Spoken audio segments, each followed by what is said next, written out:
Hello, very good morning to you. Thank you so much for making time to be part of our program today. Just gone by, Benjamin Akapo had a conversation on the vaccines. Thankfully, they've arrived. Experts say, however, we must ensure that this does not recur so that we don't have all the tension in the system and the real, genuine concerns by parents concerning the health of their children when it comes to these diseases that they're supposed to receive the vaccines for. Well, it's now time to have a conversation on the weather. And I don't know what it is like where you are, but in Accra today is quite sunny.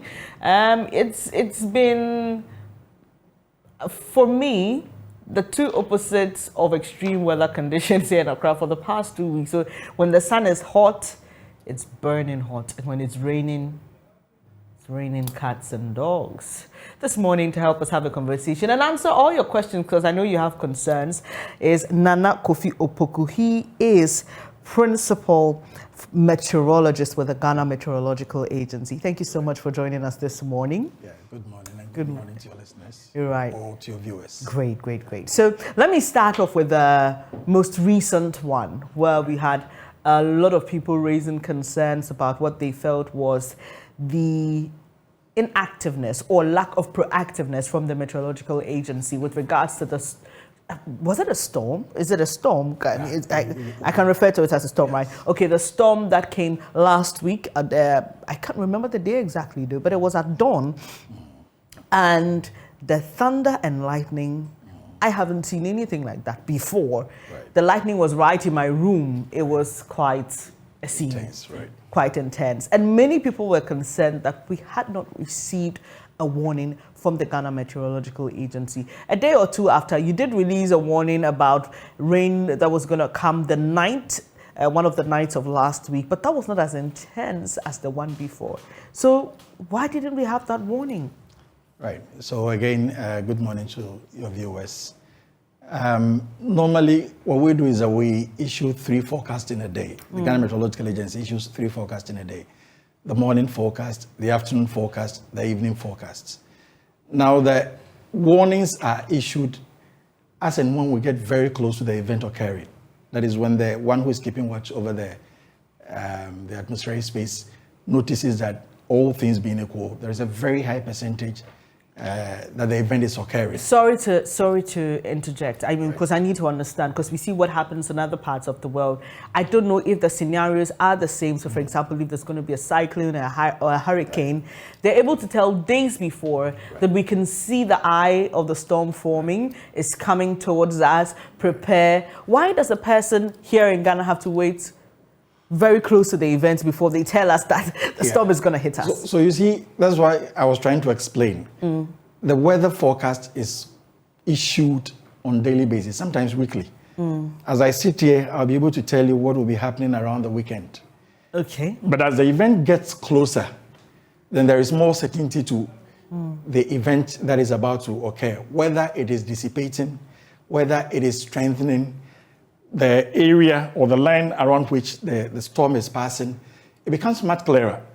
And in that event, you issue a warning to alert people who live along where the storm is passing to be clear that the storm is passing through their area. Okay. So, yes, probably I need to find out. There wasn't a warning as such, but I am sure it was included as part of the evening forecast.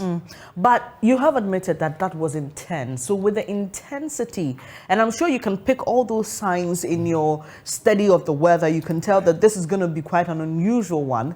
We usually see from the GMET a write-up or a statement or a circular that has the caption weather warning. Right. And I have seen this the year before, 2020, 2021, 2022, I think that there was a drive to get more interactive with the populace, and you started issuing such things. So I just feel that the Ghanaian people were quite disappointed that they were let down this time. Right.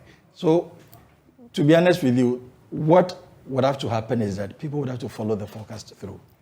And how do we follow the forecast? Yes, the forecast is issued 3 times in a day. One on our website, on our various social media handles. We have, I think, about 10 or 11 WhatsApp groups. We mail it to the various media houses.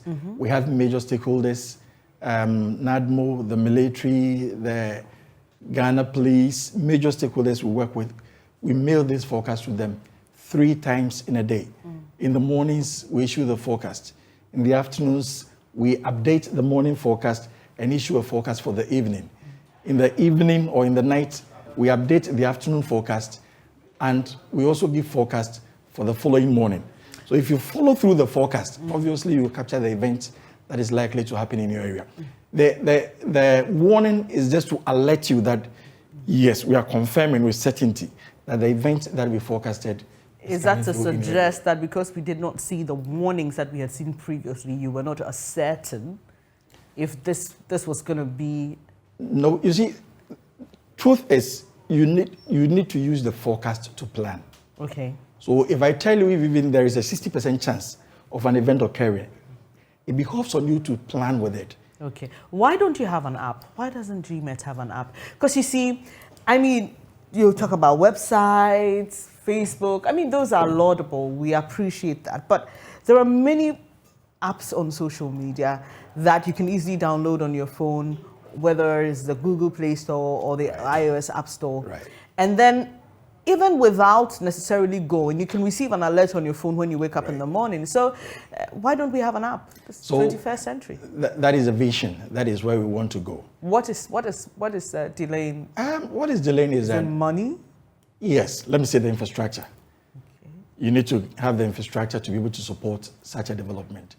Because the forecasts... excuse me, sorry. I mean, I just want to be sure you get what I mean. This is an app, okay? And we have people as young as 18, 19 creating apps. All you need to do is to feed in the information. So, so someone develops an app for GMET, for example, and all GMET has to do, like you said, the morning forecast. The person puts it out. I have an weather app on my phone that can tell me what the weather is like, not only in Accra, but can be specific to where I live within Accra. So this is something we should be able to do. So that's why I'm saying it is where we want to go.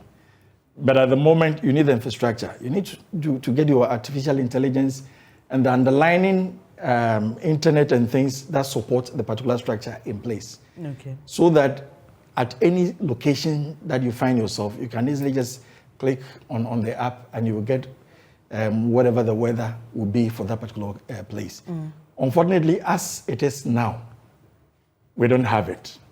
There have been a series of meetings with our ministry, and I think plans are far advanced. You're under the Ministry of Environment? No, under the Ministry of Communication and Digitalization. Okay. Yes.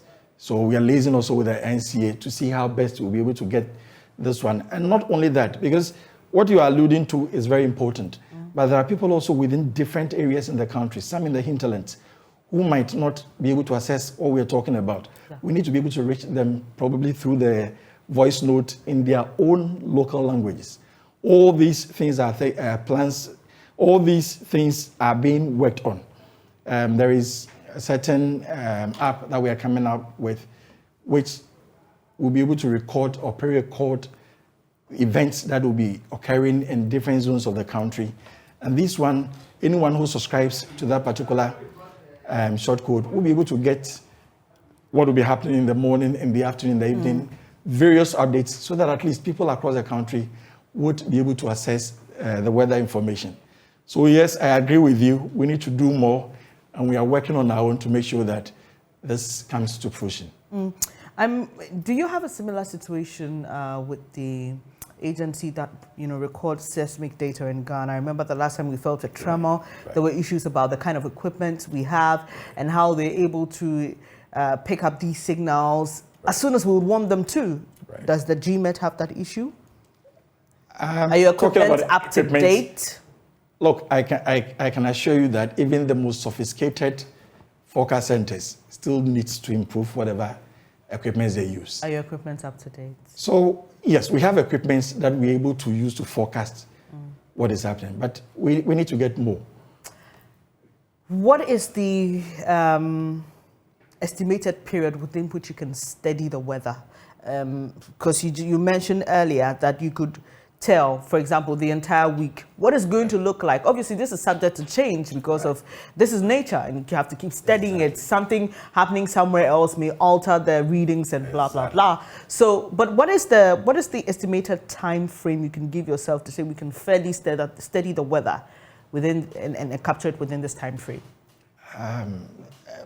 By a bit of education, the weather is studied 24/7, all day, all month, throughout the year, and even beyond the year. So when we talk about the weather forecast, the maximum we can go as a country is about 8 days. But in other places, it's longer than that. Yes, yes. Because they have the technology to do that. Yes, I agree. And again, the kinds of systems, the experience there is entirely different for those of us within the tropics. You see, when you go into what happens within the, especially the extratropics, once they see the system approaching, they're able to indicate that this is what is happening and it comes to pass. But within the tropics, there are so many things that happens that is able to support the system that is approaching, or it dissipates and it goes off. So you give the forecast, you continue updating the forecast until the event comes to pass, or when you see that the event probably is not coming through, then you also alert the public. I think it's interesting that you mentioned that, because we see that a lot and we receive a lot of calls. People say, oh, the GMET forecasted this or forecast this and it didn't come to pass and blah, blah, blah. I mean, if you understand some of these things, you know that it's not everything that they predict that will happen. But the rains we saw Tuesday dawn, the one that had the thunder and lightning, and I know in many places devices, equipment were destroyed because that was intense. Do we know what caused that?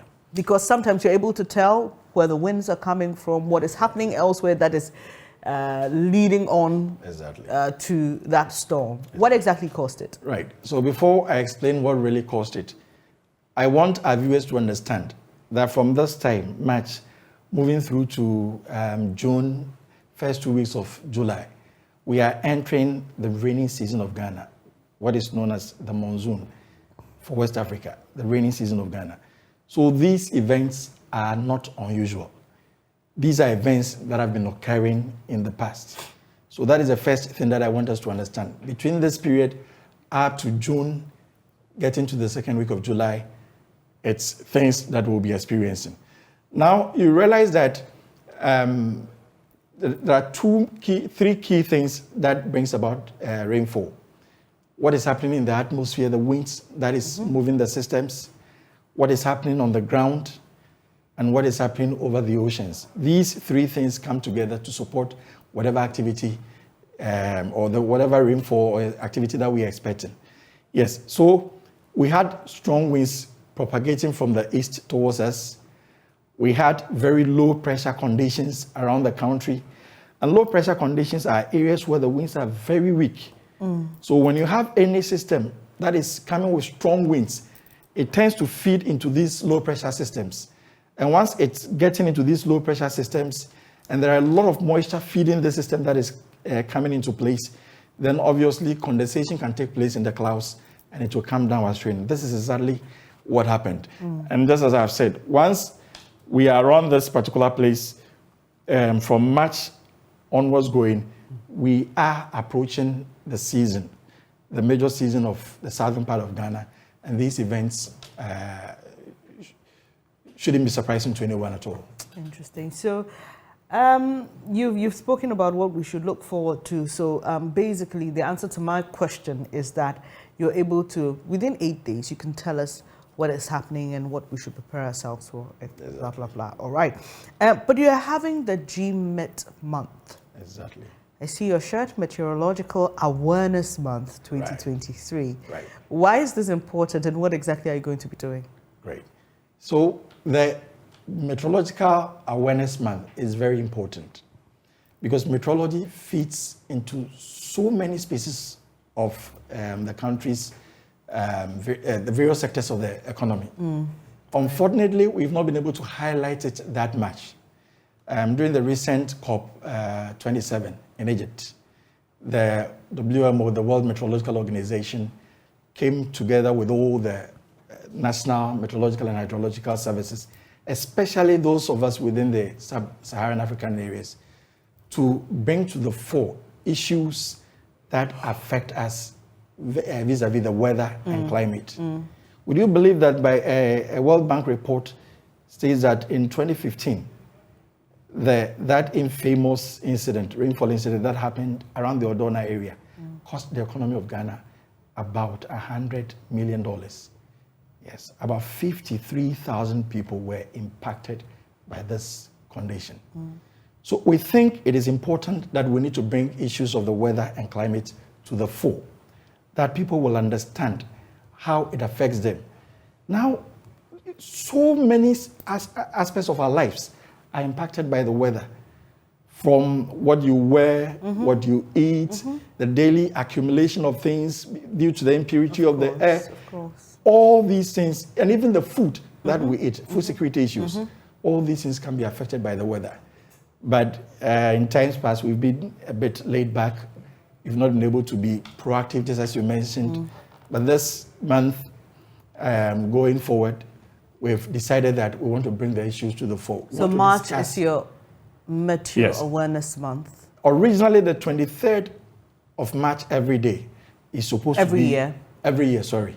Is supposed to be World Meteorological Day, right? But we in Ghana have decided that we want to expand it to a month. Use part of the days for awareness. Use part of the days to liaise with our partners and to have discussions at various forums. Meet the younger ones who are coming up, set up clubs and things, and help them to understand issues of the climate. Because if we understand what is likely to happen in terms of the climate, then all of us, if we are aware, we'll be able to plan and live our lives in a better way than probably we are doing at the moment. That's a very important point you make there, especially if you live here in Ghana, where sometimes the rain can determine whether you go to work or not, which for a lot of people will translate into whether you eat or not. If you're a by-day worker, you should understand that, okay, so if there's a storm happening tomorrow, then if I have to work twice as hard today to be able to eat tomorrow, I have to put some food down. It's important. And I think that, to be fair, not only the issue of proactiveness is not only on the part of the GMET, it's also on the part of the citizenry, because, I mean, let's face it, how many of us woke up this morning checking the weather? But in other parts of the world, it's something we do. I mean, you know that if you step out without checking the weather, it could be, I mean, terrible news for you, because you're either going to face a blizzard or going to be caught up. And unfortunately, sometime last year during the winter, there was this story about a nurse who was in the US who had gone to work, and on her way back, she was caught in a blizzard, and she was on the phone with her parents. But unfortunately, she didn't have enough gasoline to keep the heating system in the car running, and unfortunately she lost her life. So you understand how important planning is. But let's talk about the issue of climate around the world, since I have brought in that example. We're here in Ghana. Someone may say, oh, the situation here in Ghana in terms of protecting our climate may not be as bad as elsewhere, where they have a lot of pollution in the atmosphere. But like you've just established, what happens elsewhere with regards to the weather can have a ripple effect on us here. So how are we building that concerted effort? Because who knows, someone may be messing up in their country, but we are at the receiving end. How are we building the concerted effort? So what is happening is that at the apex of the UN, bodies have been set. The World Meteorological Organization has been mandated to look at issues that goes to especially the destruction of our environment, or things that are impacting the climate negatively. There is what is known as the IPCC reports. They've been meeting, and that is the reason why there was the recent COP27, where all major players around the globe have pledged that they are all going to support to make sure that we reduce the emissions. Just as you alluded to, weather has no boundaries.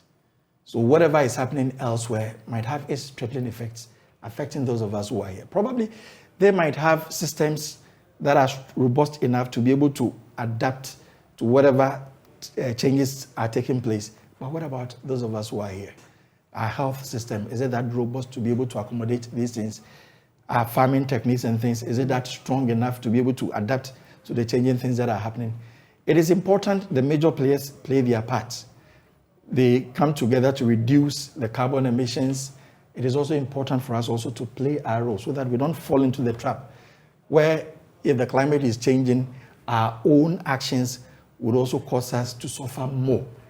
We need to be very, very careful, and we need to be aware about some of these things, how we plan, our environment, how we build, what we do. We need to be very, very careful about all these things so that, yes, the climate will be changing, but based on certain measures we have taken, we'll be able to adapt to the changing climate. Because for the changing climate, yes, it takes a longer time to reverse the damage we have done to the climate. So now, yes, we talk about it, we need to slow it down, but the consequences of today, we need to live with it. And that you and I would have to contribute to make sure that we're able to have a fairly stable environment for us to live our lives. Interesting. So more about your GMET month. What activities are you going to undertake and how do we get involved? Right. Great. Thank you very much. The whole month has been lined with activities. The first activity was to do the luncheon, which I think Joy FM was represented. That was on the 1st of March. Now, the second activity was about the issuance of the seasonal forecast. We have forecasts at different time scales. We have the weather forecast and we have the climate forecast. The seasonal forecast is a forecast that is supposed to help planners within the space to know 90 days ahead, 120 days ahead, what exactly the season will look like so that they will be able to plan with that particular forecast. For instance, a farmer who knows that this is the major season would have to understand and anticipate when is the rain starting, when is the rain ending, in between the rains, what kind of consecutive days of dryness are we likely to experience, so that they will inculcate all this into their planning. That has been done. That was issued on Friday, just recent Friday. Today, as we speak, there is a team in the north headed by the Director General of GMET, where we want to create climate awareness in the north.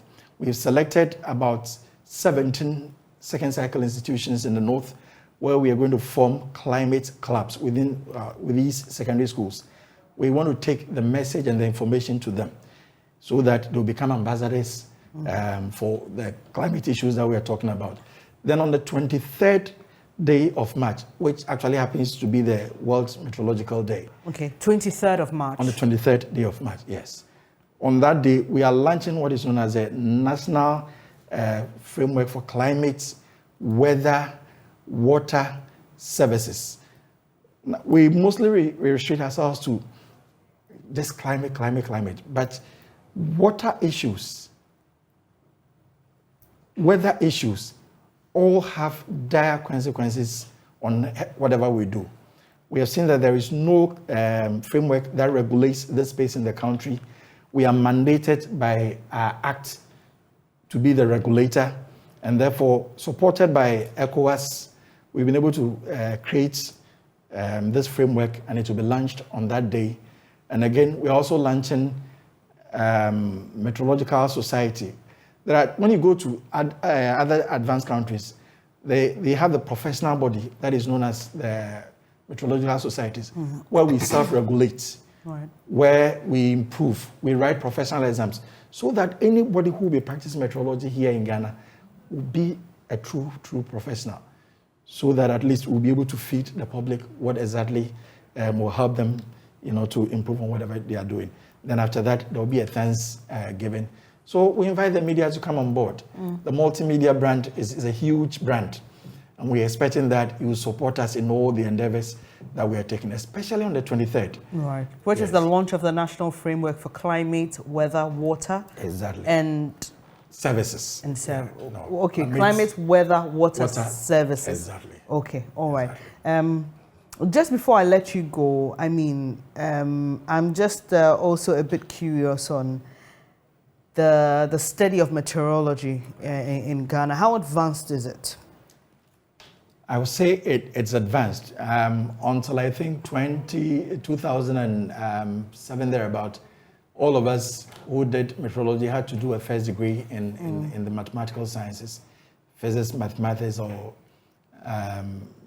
such courses, and we used to go ahead to do the masters outside the country. But now the KNUST offer metrology, yes, up to, I think, even the PhD level. Great. At the moment, yes. University of Cape Coast too, I know they also offer metrology. But yes, that is more of the theoretical metrology. Anyone who comes in is also, apart from being trained on the job, there are accredited centers across the globe. Africa, we have one in Nigeria, one in Kenya, and another one in Cairo, in Egypt, okay, where these people are taken to these places to go and specialize within the area of metrology. Metrology is very broad. We have those who do agricultural metrology, those who are into water metrology, hydrology, those who are into climate, different health, different areas. So you go there, you specialize, then you come back. So we have, yes, the initial training can be had here, which of course in the past we didn't used to have it. But now, gratefully, KNUST, Cape Coast, and UNER, they have those trainings here. But after that, you also need to do your on-the-job training elsewhere to improve you so that you can come and work within the sector.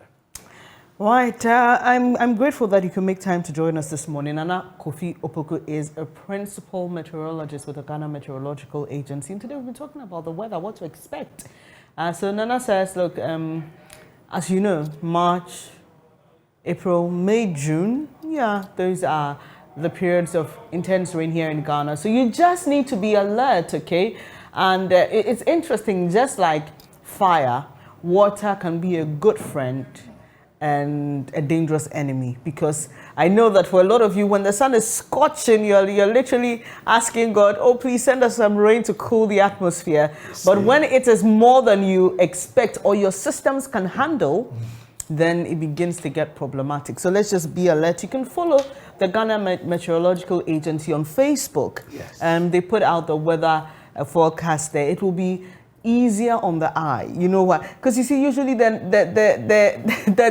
notice you put on Facebook, it's quite academic, it's long, but it's easy on the eye when you have it in an app. You know, it shows you Accra, Kumasi, right, Tamale, Koforidua, right, Takrade, right, you know, and then shows you the lows and the highs, the possibility of rain, exactly, the percentage, you know, exactly, and so it's easier for you to, but exactly, this right up there. And it's like, can I show you that we're working on that? But now we have even gone a step ahead of the write-up, what we call the impact-based forecasts. The one in the colors. Okay. No, this one color is, coding. Yes, it's in color I thought it was the one in the something like the Excel spreadsheets where I think we have moved on. No, really, these are too academical. We have moved on from there. Now we're using the impact-based. Okay. Yes, and we are trying to sensitize the public about that one. Right. Whilst we are waiting for the app-based one. That one is fairly easy for you to know. You see the color code, the probability of the event occurring, and the impact the event will be having in your area. So if you see that your area is coded in that particular color, for instance, deep red, then it means the probability is very high, and the impact also over your area will also be very high. And therefore, you need to start making decisions about what will be happening there. We are not there yet, we agree. But I can assure you, we are working hard and we'll get there. Please get an app. We'll be happy with you. We will. All right. Thank you so much, Nana Kofi Opoku, Chief and Principal Meteorologist at the Ghana Met Agency. Don't forget, on the 23rd of this month, the agency, Ghana Meteorological, it's a service, right? Or agency? Now we are an agency. An agency, yes, right. Is launching its national framework for climate, weather, and water services. We'll be keeping tabs with that and letting you know whatever happens there and how we can all be a part of ensuring that the weather is a good friend to us. And when it decides to be quite aggressive, we are ready to handle it. Exactly. Right. You're watching the AM show with me, Bernice Apubejulan. So we'll take a quick breather. Later tonight, we will be airing our latest hotline documentary, One District, Some Factories. The producer of that documentary will be joining me right after this Tuesday.